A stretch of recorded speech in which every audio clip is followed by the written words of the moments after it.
Hello everyone, good morning. कैसे हैं आप सब? Welcome back wifi study with Nandini. Discuss करेंगे 10th ऑफ सितंबर की करंट अफेयर मॉर्निंग का थॉट देखेंगे और उसके बाद अपनी क्लास को स्टार्ट करेंगे।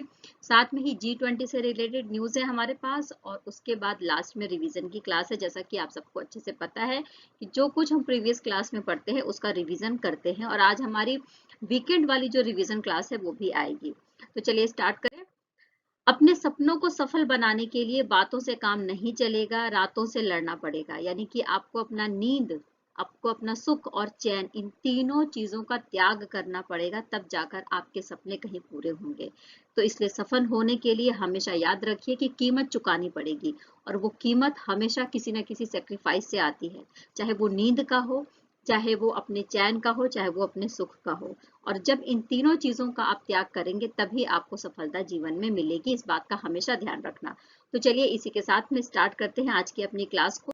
पहली जो हम बात करेंगे, विश्व आत्महत्या रोकथाम दिवस के बारे में बात करेंगे, जिसको हर साल 10 सितंबर को मनाया जाता है। इसके पीछे का रीजन ये है कि दुनिया में हमें शारीरिक रूप से जो स्वस्थ लोग बहुत सारे मिल जाते हैं, लेकिन उनका मानसिक स्वास्थ्य कैसा है, उनके मन में कौन कौन सी विचारधाराएं चल रही हैं, किस तरीके से वो उन विचारों से प्रभावित होकर आत्महत्या की कंडीशन तक पहुंच जाते हैं।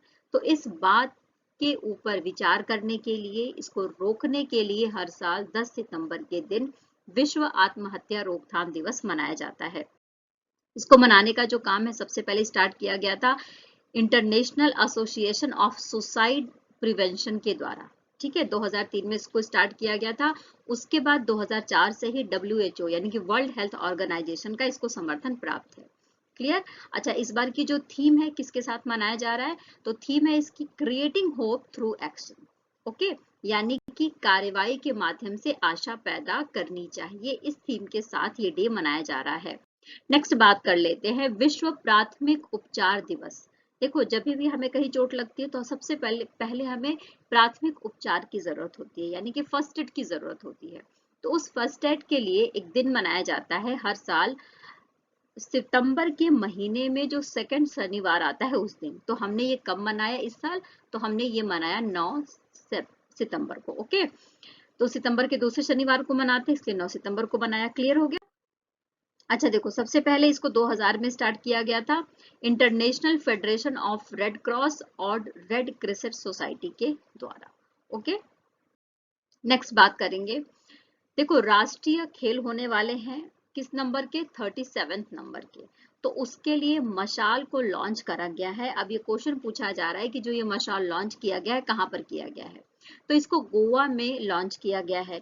गोवा के मुख्यमंत्री कौन है, तो प्रमोद सावंत जी हैं। साथ में ही हमें ये पता होना चाहिए कि श्रीधरन पिल्लई जो गोवा के राज्यपाल हैं, उनके द्वारा ही इस मशाल का अनावरण किया गया है। ओके, गोवा में जो जगह है जिसका नाम है दरबार हॉल, जो डोनोपोला राजभवन में स्थित है, वहां से इसकी स्टार्टिंग करी गई। और जो राष्ट्रीय खेलों का जो राष्ट्रीय गान है, जो गीत है, उसको भी गाया गया अमिताभ बच्चन की आवाज के साथ साथ श्रीधरन पिल्लई की आवाज में।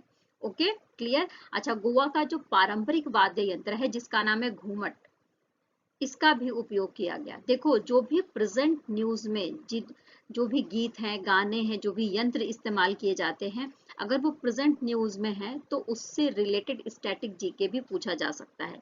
तो हमें पता होना चाहिए कि जो गोवा का वाद्य यंत्र है वो कौन सा है, तो घूमट इसका नाम याद रख लेना। नेक्स्ट बात करते हैं national payments corporation of India के बारे में, यानी कि इसके द्वारा एक संवादी भुगतान पहले स्टार्ट किया गया है, इसका नाम पूछा जा रहा है। तो देखो, हमारे देश में जो national payments corporation of India है, इसके द्वारा हेलो यूपीआई और भारत बिल पे कनेक्ट, इस नाम से दो भुगतान पहले स्टार्ट किया गया है। इसके पीछे का मोटिव क्या है, तो हम डायरेक्ट बात करके वॉइस के माध्यम से अपनी जो पेमेंट है उसको कर सकते हैं। ओके, अच्छा, इसमें भारत बिल पे कनेक्ट में जैसे एलेक्सा हम जो यूज करते हैं ना, एलेक्सा को कुछ भी हम बोलते हैं तो वो वैसा ही काम करने लगती है।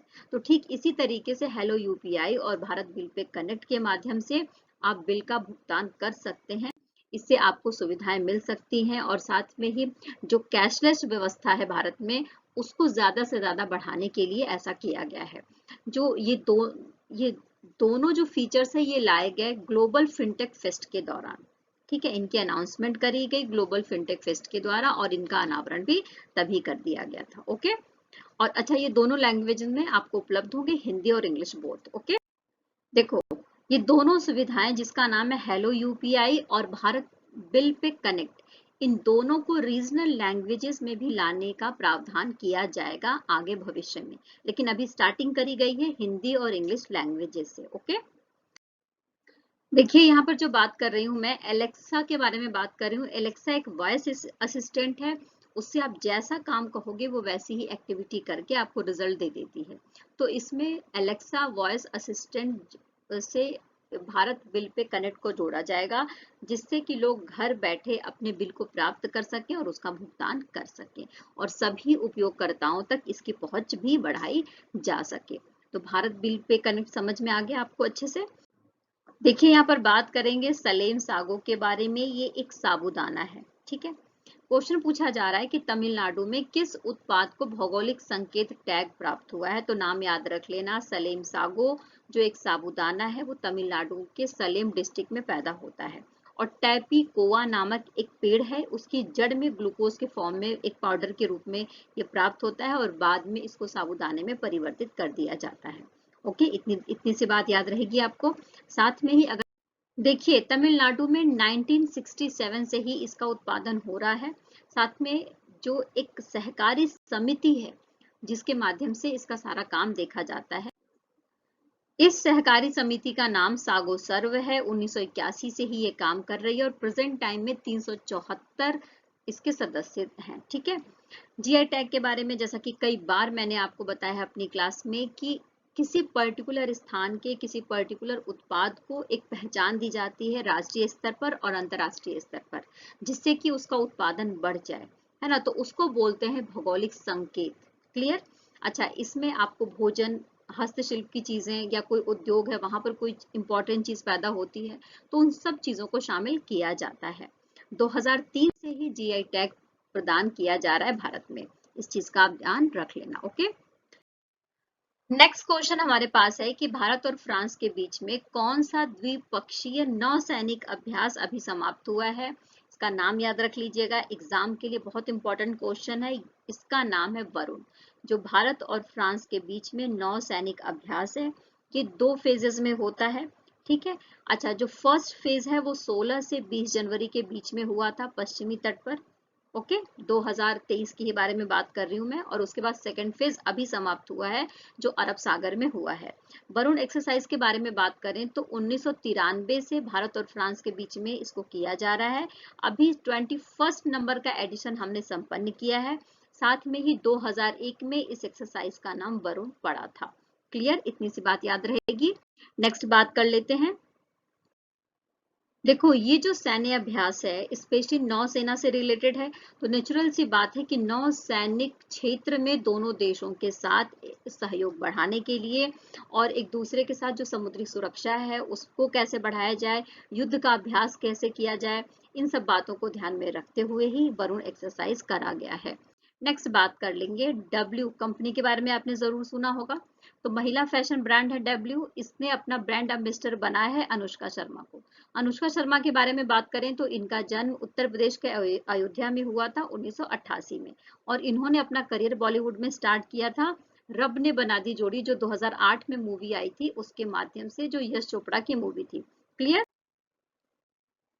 देखिए नेक्स्ट क्वेश्चन है कि आवागमन के अनुभवों को बेहतर बनाने के लिए और डिजिटल भुगतान के उपयोग को प्रोत्साहित करने के लिए नेशन फर्स्ट ट्रांजिट कार्ड ये लॉन्च किया गया है।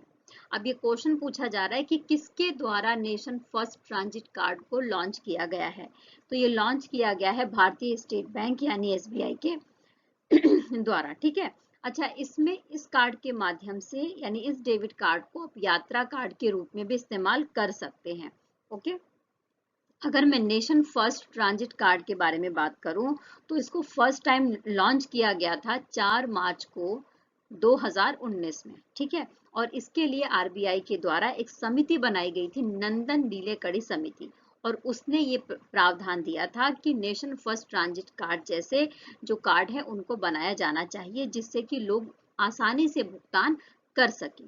क्लियर, इतनी बात समझ में आ गई। तो याद रख लेना, आरबीआई नंदन नीलेकणी जो समिति थी उसके द्वारा 4 मार्च 2019 को नेशन फर्स्ट ट्रांजिट कार्ड को लॉन्च किया गया था। ओके, देखिए ये जो नेशन फर्स्ट ट्रांजिट कार्ड है ये रुपे और नेशनल कॉमन मोबिलिटी कार्ड तकनीक पर आधारित है और उसके द्वारा संचालित होता है, इस बात का हमेशा ध्यान रख लेना। एसबीआई के अध्यक्ष कौन है? तो दिनेश कुमार खारा। और एसबीआई का मुख्यालय कहाँ पर आपको देखने को मिलेगा? तो महाराष्ट्र के मुंबई में देखने को मिलेगा, जिसके बारे में कल की क्लास में भी हमने पढ़ा था। और ये सारी बातें हो गई एनसीएमसी सुविधा के बारे में, यानी कि नेशनल फर्स्ट ट्रांजिट कार्ड के बारे में। देखो, राधिका अयंगर के द्वारा एक पुस्तक लिखी गई है जिसका विमोचन किया गया है, ठीक है, और हाइपर कॉलिंस के द्वारा इस बुक को प्रकाशित किया गया है। इस बुक का नाम पूछा जा रहा है, तो बुक का नाम है fire on the Ganga, life among the dead in Banaras. जैसा कि हिंदू धर्म के अकॉर्डिंग हम सबको अच्छे से पता है कि किसी की मृत्यु हो जाती है तो उसको गंगा के किनारे ले जाकर जलाया जाता है और उसकी अस्थियां प्रवाहित करी जाती हैं गंगा में। ओके, तो इस बुक में आप देखेंगे कि किस तरीके से मृत्यु और मृत्यु के बाद की जो यात्रा होती है उसके ऊपर फोकस किया गया है। राधिका अयंगर के बारे में बात करें तो पेशे से ये एक पत्रकार है और इनको अपनी पत्रकारिता के लिए 2018 में रेड इंक पुरस्कार भी दिया गया है। कौन सा पुरस्कार दिया गया है? रेड इंक पुरस्कार दिया गया है। नेक्स्ट क्वेश्चन है कि सबसे बड़ी अर्थव्यवस्थाओं वाले देशों के समूह G20 के भारत में आयोजन के दौरान किसे इसका स्थायी सदस्य बनाया गया है, यानी कि इसमें 20 देश शामिल हैं और अब इसमें शामिल कर लिया गया है स्थायी रूप से अफ्रीकी संघ को। देखो, भारत में G20 की मीटिंग चल रही है। जो G20 के राष्ट्राध्यक्ष हैं वो 9 और 10 सितंबर को भारत में नई दिल्ली में रुके हुए हैं और इसी के दौरान 9 सितंबर को भारत के प्रधानमंत्री नरेंद्र मोदी जी के द्वारा ऐसी घोषणा करी गई, जिसके लिए भारत कई दिनों पहले से ही प्रयास कर रहा था। अच्छा, अगर मैं G20 के देशों के बारे में बात करूं तो इसमें आपको 19 देश मिलेंगे, एक जो यूरोपीय संघ मिलेगा और अब इसमें दूसरा संघ शामिल हो गया है अफ्रीकी संघ। Okay, clear. अच्छा, इसके लिए जो इस स्थायी सदस्यता ग्रहण करी गई है अफ्रीका के द्वारा, तो इसके दौरान मैं आपको बता दूं कि कोमोरोस संघ के राष्ट्रपति और अफ्रीकी संघ के अध्यक्ष हैं अजाली असोमानी। उनके द्वारा स्थायी सदस्य के रूप में आसन ग्रहण किया गया, इस बात को याद रख लेना। यानी कि जो अफ्रीकी संघ है उसके मुखिया, उसके अध्यक्ष कौन है? तो अजाली असोमानी है, जो कोमोरोस संघ के क्या है? राष्ट्रपति हैं। क्लियर।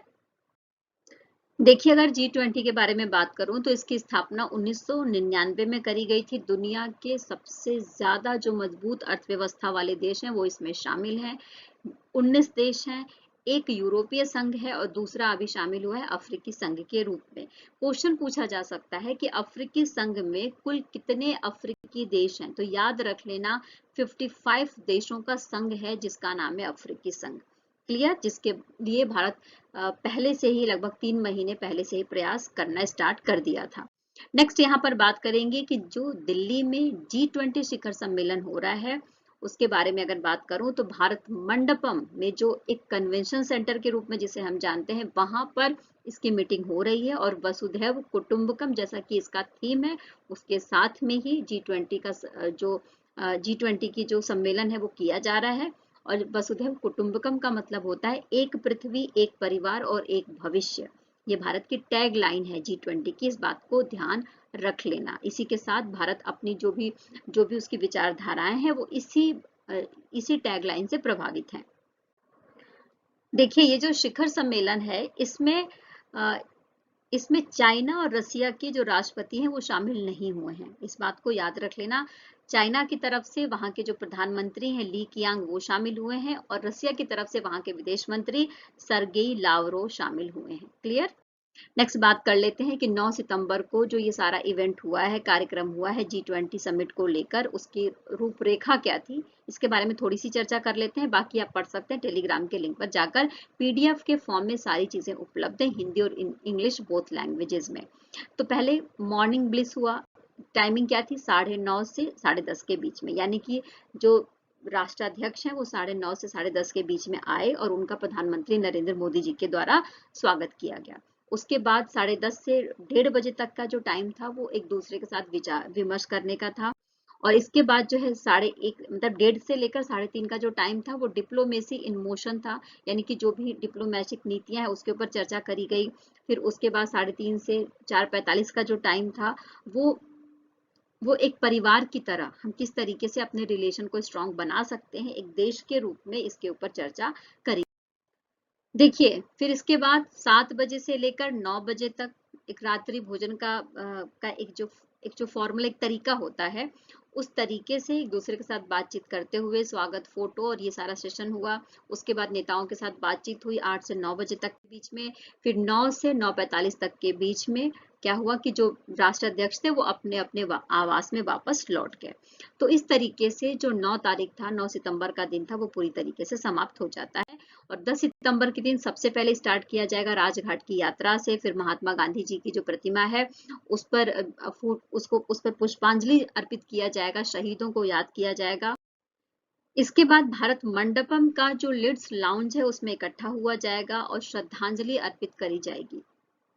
फिर इसके बाद वृक्षारोपण का कार्यक्रम है जो 9:40 से लेकर 10:15 तक है। ओके, इसके बाद देखो 10:30 से लेकर 12:30 बजे तक वन फ्यूचर थीम के साथ में एक दूसरे के साथ विचार विमर्श किया जाएगा। ओके, और जो भी जैसे उनके भविष्य में जो भी संभावनाएं हैं उस पर तलाशने के ऊपर भी विचार विमर्श किया जाएगा। ओके, नेक्स्ट बात कर लेते हैं रिवीजन के बारे में। जो कुछ हमने पढ़ा उसका फटाफट रिवीजन कर लेते हैं।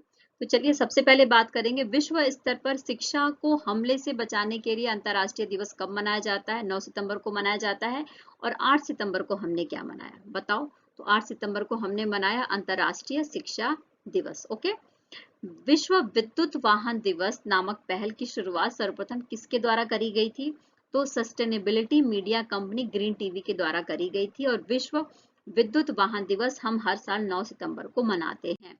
नेक्स्ट क्वेश्चन है हिमालय दिवस 2023 का विषय क्या था। तो इसका विषय था हिमालय और आपदा। इसकी स्टार्टिंग करी गई थी 2015 में उत्तराखंड के मुख्यमंत्री के द्वारा। डुरंड कप 2023 किसने जीत लिया है, इंपॉर्टेंट क्वेश्चन है। डुरंड कप 2023 जीता गया है मोहन बागान एसीज के द्वारा। और डुरंड कप फुटबॉल से रिलेटेड गेम है, इस बात को हमेशा याद रख लेना, स्टैटिक जीके में पूछा जाता है। मोहन बागान की ये 17वीं जीत थी और सबसे ज्यादा इस क्लब के द्वारा डुरंड कप जीता गया है। ये एक रिकॉर्ड बनाया गया है, इस बात को भी आपको ध्यान रखना पड़ेगा। डुरंड जो एक फुटबॉल कप टूर्नामेंट है वो भारत और एशिया का सबसे पुराना फुटबॉल क्लब टूर्नामेंट है, क्लियर, जिसको हर साल ऑर्गेनाइज किया जाता है। नेक्स्ट बात करेंगे 2024 में उद्घाटन जायद चैरिटी मैराथन की मेजबानी किस राज्य के द्वारा किया जा रहा है। तो देखो संयुक्त अरब अमीरात की सरकार के द्वारा केरल राज्य के साथ मिलकर इसका उद्घाटन किया गया है। ये जो चैरिटी है इसमें जो भी रजिस्ट्रेशन से पैसा मिलेगा उसको स्वास्थ्य से संबंधित स्पेशली कैंसर से रिलेटेड जो उपचार है शोध है उसमें खर्च किया जाएगा। एशिया का सबसे बड़ा डिस्ट्रिक्ट कूलिंग सिस्टम कहां पर विकसित किया जाएगा। तो ये तेलंगाना के हैदराबाद में विकसित किया जाएगा। जो हैदराबाद का जो फार्मा सिटी है वहां पर इसकी व्यवस्था करी गई है और इससे लगभग 200 मेगावाट बिजली की खपत कम होगी और 6.2 मिलियन टन जो कार्बन है उसका भी उत्सर्जन कम होगा। 2047 तक भारत को जीरो कार्बन फ्री करना है, नेट जीरो कार्बन करना है, तो इस उद्देश्य के साथ ऐसा किया गया है। नेक्स्ट बात करेंगे गति शक्ति विश्वविद्यालय जीएसवी जो गुजरात के बड़ोदरा में है, वहां पर एरोस्पेस शिक्षण और अनुसंधान के लिए किसके साथ साझेदारी करी गई है। तो याद रख लेना ये साझेदारी करी गई है एयरबस के द्वारा। अच्छा, गति शक्ति विश्वविद्यालय की स्थापना 2022 में एक संसद में एक अधिनियम को लाकर किया गया था, ठीक है। और जिसके चांसलर कौन है, तो हमारे देश के जो रेलवे मिनिस्टर हैं अश्विनी वैष्णव जी इसके चांसलर हैं। हाल ही में किस राज्य के द्वारा ट्रांसजेंडर समुदाय के लिए पेंशन और ओबीसी दर्जे को मंजूरी दे दी गई है, इस बात को याद रख लेना। ये झारखंड के द्वारा किया गया है। झारखंड के मुख्यमंत्री कौन है, हेमंत सोरेन है। उनके द्वारा ये बात कहा गया कि जो ट्रांसजेंडर जिनकी उम्र 18 साल है और जिनके पास वोटर आईडी कार्ड है उन्हें ये सुविधा दी जाएगी और सरकारी नौकरियों में भी ओबीसी का दर्जा देकर इनको सुरक्षा प्रदान किया जाएगा। ओके, नेक्स्ट बात कर रहे हैं एमएसएमई के बारे में। तो इसके लिए सिंपली सिर्फ मर्चेंट एसबीआई कार्ड जारी किया गया है और ये पूछा जा रहा है कि ये जो कार्ड जारी किया गया है वो किस तरीके का कार्ड है या किस बैंक से रिलेट करता है। तो एसबीआई कार्ड के द्वारा इसको जारी किया गया है और कहाँ पर किया गया था, तो महाराष्ट्र के मुंबई में, जहां पर एसबीआई का मुख्यालय है। और इसके अध्यक्ष कौन है, तो दिनेश कुमार खारा, जिनके द्वारा इसको लॉन्च किया गया। नेक्स्ट क्वेश्चन है कि विश्व की सबसे ऊंची नटराज प्रतिमा कहां पर स्थापित की गई। तो G20 का शिखर सम्मेलन हो रहा है 9 और 10 सितंबर को भारत के नई दिल्ली में, ठीक है। तो इसी के दौरान भारत मंडपम में ही आप देखोगे, जैसे आप भारत मंडपम में जाओगे तो सबसे ऊंची नटराज की प्रतिमा आपको देखने को मिल जाएगी, जिसकी ऊंचाई 27 फुट है और 18 टन इसका वजन है, जिसको तमिलनाडु के तंजावुर में तैयार किया गया है। ओके, तो इस सेशन में इतना ही। आई होप कि सारे क्वेश्चन आपको अच्छे से समझ में आ गए होंगे। साथ में रिवीजन क्लास भी है, क्योंकि संडे है आज, तो संडे के दिन हमारी वीकली रिवीजन की क्लास होती है, तो उसको देखना मत भूलिएगा। साथ में मेरे साथ बने रहिए, लाइक करते रहिए, शेयर करते रहिए, और अगर आप नए हैं तो सब्सक्राइब कर लीजिए, बहुत ज़रूरी है, ताकि आपको टाइम टू टाइम जो भी नोटिफिकेशन है वो मिलती रहे। टेलीग्राम के लिंक पर सब कुछ पीडीएफ के फॉर्म में उपलब्ध है, तो वहां पर जाकर आप पढ़ सकते हैं, देख सकते हैं। बाकी बाकी कल मिलेंगे नए न्यूज़ के साथ, नए करंट अफेयर के साथ में। तब तक टेक केयर, खूब खुश रहिए, खूब पॉजिटिव रहिए, जीवन में आगे बढ़ते रहिए, और जो आप पर भरोसा करे उसके साथ हमेशा बने रहिए। Take care, bye bye.